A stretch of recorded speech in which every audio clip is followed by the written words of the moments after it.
Hi, everybody. Welcome to the Joe Bookish short story podcast. This is the first episode. I'm making this channel to hopefully connect with a broader audience. I write. I'd like to write professionally. We'll see what happens there. And I've been writing my entire life. Short stories have always been an avenue for me to deal with emotion, to deal with the complexities of this life experience. Hopefully my writing might resonate with some people. I'll find an audience and maybe be a friend, like authors have been friends of mine through my life. So every week I will write a short story. I'll give a little background on the story. This is the face part of these videos. I'll give a little background on the story, maybe some context in my personal life, or maybe thoughts about the story. And then I will fade out of my face and I'll narrate. And I might either stream the words, the text, as I read, or I might just display some images, just whatever works better or whatever you find more satisfying. Okay, so this week's story is going to be called Fish On. It's one of the first stories I ever actually finished. It's one of the first stories that ever made me feel like I wanted to write for an audience. I've been journaling, like I said, my entire life, short stories, all of it. But this was the one that made me think, you know what, this might be good for somebody else too. It's about a kid who goes fishing in a place where he probably shouldn't. So without further ado, Fish On.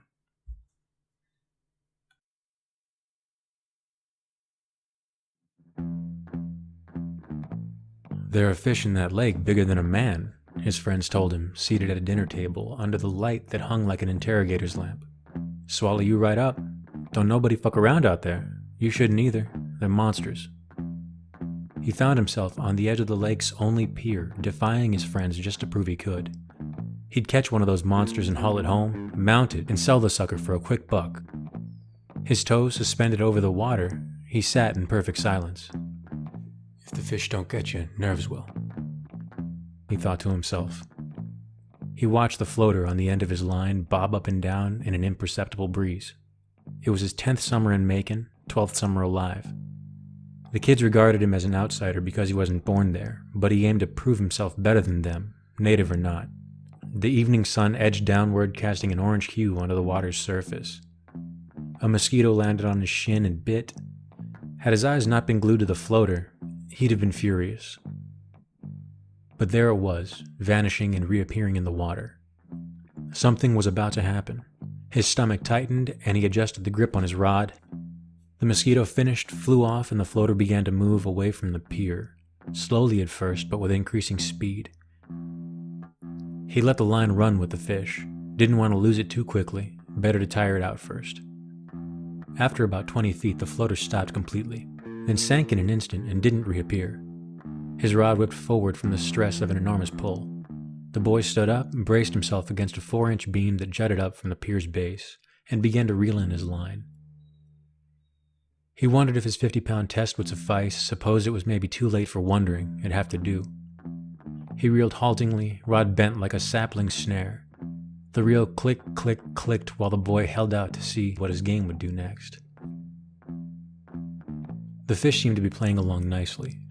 The resistance never let up, but it didn't get any worse, and the boy had a strong sense that the situation could go wrong quickly if he failed to get his part right. Minutes passed, one click at a time, and the fish came within 12 feet of the pier. The boy looked over his supplies, eyeing the bat he'd brought to avoid getting speared by a giant cat. He levered the rod against the pier's rail and reached out with his right hand. Stupid, he thought, realizing that the bat was further away than he'd anticipated.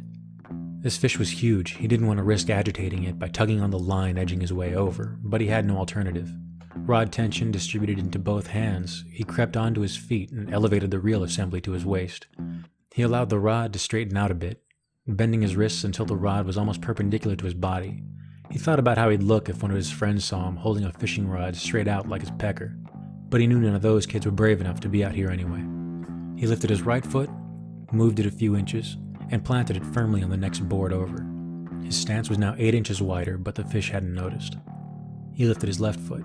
The line tightened. He set his foot back down, let a few feet of line out until things weren't so tense, and attempted to make his move.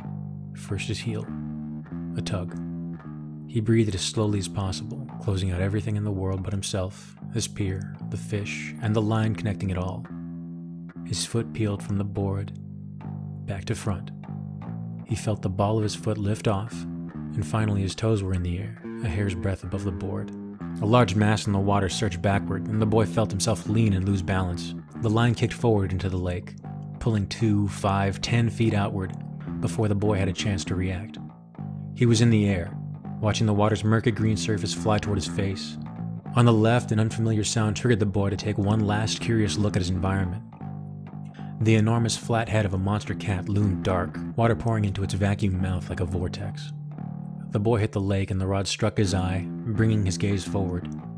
In the distance, numerous giant cats were visible, fishy eyes staring dully forward at the scene. He thought their fleshy masses resembled an island chain as his predator's mouth closed around him. He felt an instant of blinding pain and was never seen again, blending forever into dinner table conversations held under interrogation lamps.